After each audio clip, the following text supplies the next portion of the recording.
Trump strength and Trump tough is what the country needs. That's the subject of the riff this evening. All right. We got a little music background, but we're used to it here on the Kudlow Show. As soon as I show up here in the balcony, they start playing the music. So here we go again. But all eyes are going to be on President Donald Trump tonight as he gives the keynote speech at the Republican convention here in Milwaukee and as he accepts his party's third nomination for president. It will be Mr. Trump's first speech since the horrific assassination attempt on his life, where God intervened to prevent the unthinkable from happening. I was saved by the grace of God, the former president has said. My guess is virtually the entire world will be watching this speech.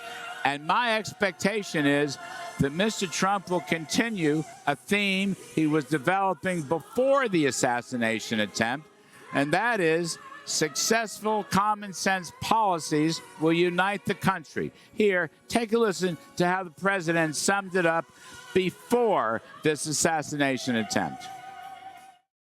Every day we are welcoming more Americans to our ranks, African Americans, Hispanic Americans, Asian Americans, young people, old people, union members, non-union members. Basically, everyone is joining our movement because it's a movement of common sense. Additionally, and very importantly, Mr. Trump may well speak about his personal feelings after the horrible assassination attempt and how providential interference may have changed him. Everyone will be looking for those things. Now, in terms of his policy messaging, I'm going to go back to the platform, which I have said before is the growthiest platform in over 4 decades, harking back to Ronald Reagan. Tax cuts, deregulation, drill, baby, drill, secure the border. Here, take a listen to it. The biggest problem is that their policies are no good. Their policies are horrible. Americans want strong borders, not open borders. We want low taxes, not high taxes. We want American energy independence, not all electric cars and the Green New Scam. It's the greatest scam. Above all, we want America first, not America last.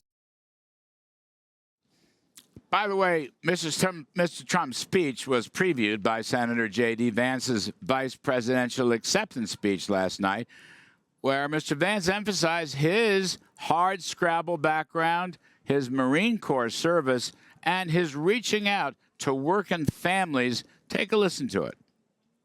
The lack of good jobs, of course, led to stagnant wages.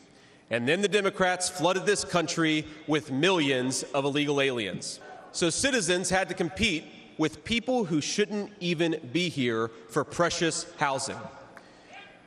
Joe Biden's inflation crisis, my friends, is really an affordability crisis. And many of the people that I grew up with can't afford to pay more for groceries, more for gas, more for rent, and that's exactly what Joe Biden's economy has given them.